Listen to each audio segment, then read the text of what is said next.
Welcome to my class.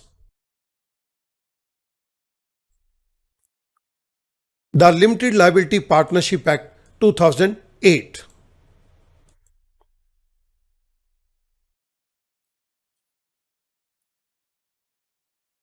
This is part number 24, whistleblowing. whistleblowing से related limited liability partnership के अंदर जो provisions दिए गए हैं, इस वीडियो लेक्चर के अंदर हम उन प्रोविजंस को स्टडी करेंगे। आइएगा मूव करते हैं विसल ब्लोइंग के ऊपर। Section 31 deals with whistle blowing, but student इसके अंदर एक बात का ध्यान रखेंगे, the term whistle blowing has not been defined under the LLP act 2008। LLP act 2008 के अंदर विसल ब्लोइंग का कोई भी मीनिंग डिफाइन नहीं किया गया। तो सबसे पहले मैं आपको विसल ब्लोइंग का एक जनरल मीनिंग दे रहा हूं। Meaning of whistle blowing: whistle blowing simply means speak up, let's work together against what is wrong. एक ऑर्गेनाइजेशन जिसके अंदर कुछ गलत काम हो रहा है, उस गलत काम के अगेंस्ट बोलना, that is whistle blowing. Whistle blowing के अंदर हमारे पास एक टर्म दी गई है, विसल ब्लोअर। जो व्यक्ति इस बात की जानकारी दे कि इस ऑर्गेनाइजेशन के अंदर यह गलत काम किया जा रहा है, then that person is whistle blower. Whistle blower is a person who tells the public or someone in authority about alleged misconduct or illegal activities occurring in an organization. Whistleblower वो व्यक्ति है जो पब्लिक को या जो authority में है, governmental authority में, उनको किसी ऑर्गेनाइजेशन के अंदर कोई गलत काम किया जाना या कोई इलीगल एक्टिविटी किए जाने के बारे में बतलाता है, then that person is whistleblower. The alleged misconduct may be in the form of a violation of law, rule, regulation or. जिस गलत काम का आरोप लगाया जा रहा है वो हो सकता है कि वहां पर किसी लॉ की, रूल की या रेगुलेशन की वायलेशन की जा रही है, और a direct threat to public interest such as fraud, health, safety violation and corruption issues. जिस मिसकंडक्ट का आरोप लगाया जा रहा है हो सकता है कि उसके अंदर पब्लिक इंटरेस्ट डायरेक्टली अफेक्टेड है। फॉर एग्जाम्पल, हो सकता है कि एक कंपनी कोई पब्लिक के साथ फ्रॉड कर रही हो, एक कंपनी अपने वर्कर्स और पब्लिक की हेल्थ और सेफ्टी प्रोविजंस को वायलेट कर रही हो, या एक कंपनी किसी करप्शन के केस के अंदर इन्वॉल्व है। एक विसल ब्लोअर इस गलत काम का आरोप की जानकारी या तो अथॉरिटीज को देगा या पब्लिक को देगा। Now, whistleblower may be of two types. One is internal whistleblower, second is external whistleblower. The person inside the company reports the misconduct of a fellow employee or superior within their company. Internal whistleblower वो व्यक्ति है जो company के अंदर काम करता है और वो रिपोर्ट करता है कि मेरा फेलो एम्प्लॉय, मेरे साथ काम करने वाला एम्प्लॉय या मेरा सुपीरियर इस कंपनी के अंदर कुछ गलत काम कर रहा है।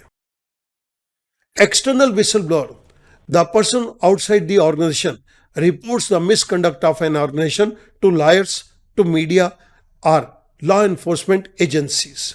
एक्सटर्नल विसल-ब्लोअर व्यक्ति एक ऑर्गेनाइजेशन के अंदर काम नहीं करता, ये ऑर्गेनाइजेशन के बाहर है, लेकिन इस व्यक्ति को ऑर्गेनाइजेशन के अंदर कुछ गलत काम होने की जानकारी है। ये उस गलत काम की रिपोर्ट लॉयर्स को या मीडिया को या लॉ एनफोर्समेंट एजेंसीज को देता है। प्रोटेक्शन टू पार्टनर्स ऑफ लीग employees under LLP act.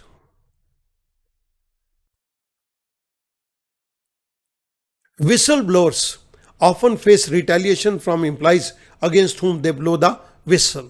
Student, retaliation means बदला लेना।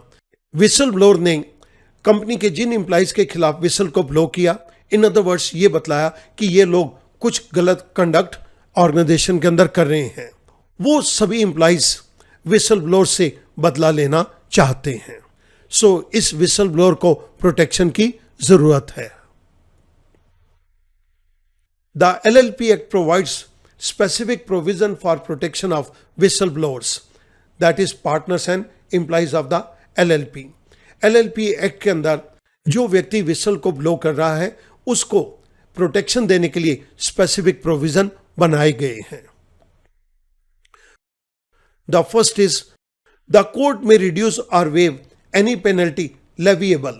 Leviable means chargeable against any partner or employee of LLP if it is satisfied that such partner or employee of LLP has provided useful information during investigation of such LLP. जब इस LLP की investigation चल रही थी तो एक particular partner ने या एक LLP के एम्प्लॉय ने कुछ जरूरी जानकारी दी जिससे इन्वेस्टिगेशन का काम आसान हो गया। इसके लिए कोर्ट उस पर्टिकुलर पार्टनर की या LLP के एम्प्लॉय की जो उसके ऊपर पेनल्टी लगनी है उस पेनल्टी को या तो कम कर दे या उसे समाप्त कर दे। Second point, when any information given by any partner और employee leads to LLP or any partner or employee of such LLP being convicted under this act or any other act.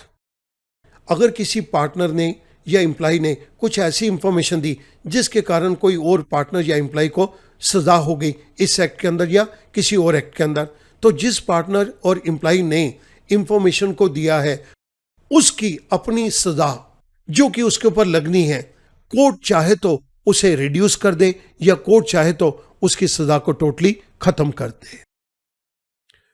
Second point, no partner और employee of any LLP may be discharged, demoted, suspended, threatened, harassed or in any manner discriminated against the terms and conditions of this LLP or employment merely because of his having providing information or causing information to be provided. LLP के अंदर एक employ ने या एक partner ने अपनी LLP के अंदर होने वाले कुछ गलत काम की इंफॉर्मेशन को रिवील कर दिया, उस केस के अंदर LLP के उस पार्टनर को या उस एम्प्लॉय को डिस्चार्ज नहीं किया जाएगा। डिस्चार्ज मीन्स काम से निकालना, उसे काम से नहीं निकाला जाएगा। डिमोटेड, किसी नीचे वाली पोस्ट के ऊपर ट्रांसफर कर देना, ऐसा भी नहीं किया जाएगा। सस्पेंडेड, कुछ समय के लिए उसे काम करने से रोक देना, ऐसा भी नहीं किया जाएगा। थ्रेटन, उस आदमी को धमकी देना, उस पार्टनर या एम्प्लॉय को कोई धमकी नहीं दी जाएगी। हैरास्ड, उस पार्टनर या एम्प्लॉय को किसी भी तरह से तंग नहीं किया जाएगा या उस पार्टनर को LLP के अंदर दी गई टर्म्स और कंडीशंस के अकॉर्डिंगली किसी भी तरह से उसके साथ भेदभाव नहीं किया जाएगा। सो LLP एक्ट के अंदर जिस व्यक्ति ने विसल ब्लो की है, लॉ ने उसकी प्रोटेक्शन के लिए यहां पर प्रोविजन दे दिया। स्टूडेंट, मैं उम्मीद करूंगा अब ये पॉइंट आपके लिए बहुत आसान हो जाएगा। Thank you very much.